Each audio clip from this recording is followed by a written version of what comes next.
তিনি কোনো রাজনৈতিক পরিবারের সন্তান নন, নেই কোনো গডফাদারের আশীর্বাদ। তবুও আজকের বাংলাদেশের রাজনীতিতে এক অনিবার্য নাম নাসিরউদ্দিন পাটোয়ারী, যিনি দেখেছেন রাজপথের নির্মমতা।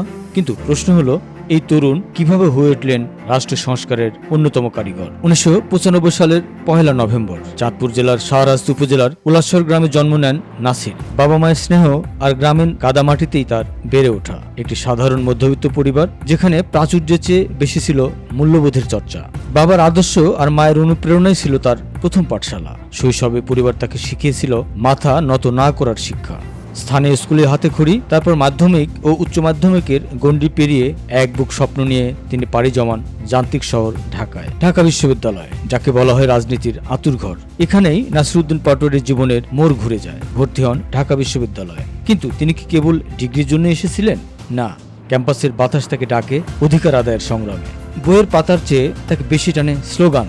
যুক্ত হন ছাত্র অধিকার পরিষদের সাথে। বিতর্ক, সংগঠন আর সৃজনশীল কাজের মধ্যে দিয়ে নিজেকে সানিয়ে নেন ভবিষ্যতের জন্য।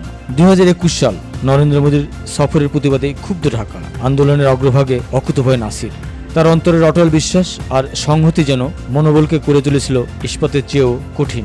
2024 জুলাই যখন সারা দেশ বারুদের মতো জ্বলছে, তখন নেপথ্যের কারিগরদের একজন ছিলেন নাসির। বৈষম্য বিরোধী ছাত্র আন্দোলন থেকে শুরু করে সরকার পতন, প্রতিটি ধাপে তার কৌশল ছিল নিখুঁত। তিনি কেবল স্লোগান দেননি, তিনি রূপরেখা দিয়েছেন। জাতীয় নাগরিক কমিটি গঠনের মাধ্যমে তিনি প্রমাণ করেছেন তিনি কেবল ভাঙতে জানেন না, গড়তেও জানেন। তার স্পষ্টবাদী বক্তব্য আর সাহসিকতা তাকে স্থান দিয়েছে তরুণ প্রজন্মের হৃদয়ে। তাত্ত্বিক পড়াশোনার রাজনৈতিক দর্শনে। এত কিছুর পরেও ব্যক্তি নাসির কেমন? তিনি কি বিবাহিত? অবসর সময় কি করেন? জানা যায়, বই পড়ে তার প্রিয় নেশা। তাত্ত্বিক পড়াশোনা, রাজনীতি দর্শনে তিনি মুগ্ধ করেন সবাইকে। সাদামাটা জীবন অভ্যস্ত এই তরুণ বিশ্বাস করেন ক্ষমতা ভোগের জন্য নয়, ত্যাগের জন্য। আগামী 10 বছরে বাংলাদেশকে একটি বৈষম্যহীন মানবিক রাষ্ট্রে পরিণত করা, যেখানে তরুণরাই হবে চালিকা শক্তি। তিনি চান এমন এক রাজনীতি যেখানে জবাবদিহিতা থাকবে সবার আগে। সময়ের প্রয়োজনে জন্ম নেওয়া এই নেতা থেকে পারবেন তার স্বপ্নের বাংলাদেশ গড়তে, নাকি রাজনীতির চেনা স্রোতে তিনিও হারিয়ে যাবেন? উত্তর দেবে সময়। তবে এতটুকু নিশ্চিত, নাসিরউদ্দিন পাটোয়ারী এখন আর কেবল একটি নাম নন, তিনি একটি পরিবর্তনের প্রতীক।